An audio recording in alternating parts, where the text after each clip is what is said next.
Alright, welcome back. Algebra 1, Chapter 5-2, Solving Inequalities, this time by multiplying and dividing.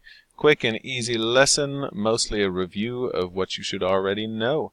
The difference in solving equations versus inequalities. Now, yesterday we looked at solving inequalities by adding and subtracting. We can solve it pretty much like an equation. There's one difference when we're solving an inequality, and that's when we're multiplying or dividing. If we multiply or divide both sides of an inequality by a negative number, okay, it's important we're multiplying or dividing, doesn't matter if we're adding or subtracting. If we're multiplying or dividing by a negative number, the inequality sign will flip in the opposite direction.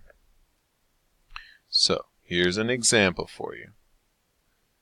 Alright, if we have negative 3/7 r, to get rid of the negative 3/7, remember we have to multiply by negative 7/3. So we multiply each side by negative 7/3.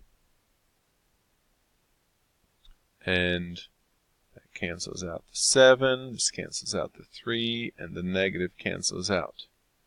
Now I'm left with the r on this side over here.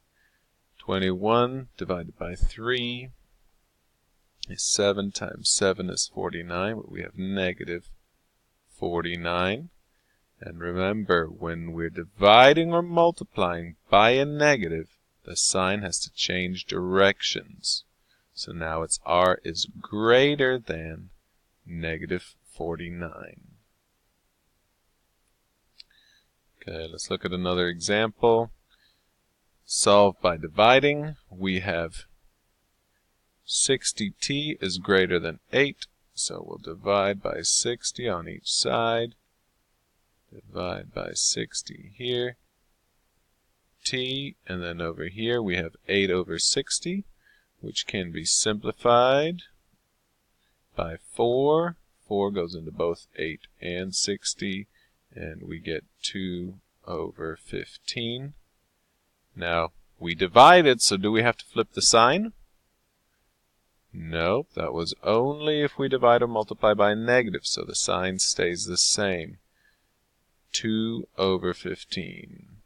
T is greater than 2/15, and remember, keep it as a fraction. It's easier, faster, and it saves you from having to write round or write a repeated decimal. Finally, here we have an example of the students surveyed at Madison High School. Fewer than 84 said they have never purchased an item online. This is about 1/8 of those surveyed. How many students were surveyed? Go ahead, pause the video, and try to write an inequality and then solve that inequality to match this example.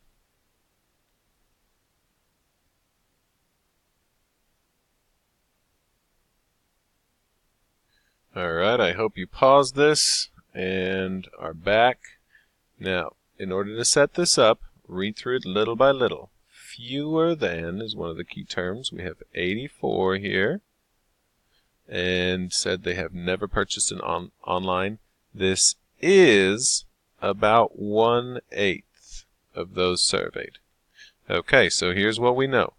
We have fewer than 84, so that's less than 84, is about 1/8 of those surveyed.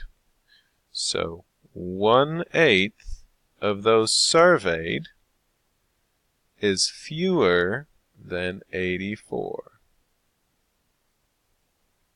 Okay, so 1/8 of those surveyed is fewer than 84.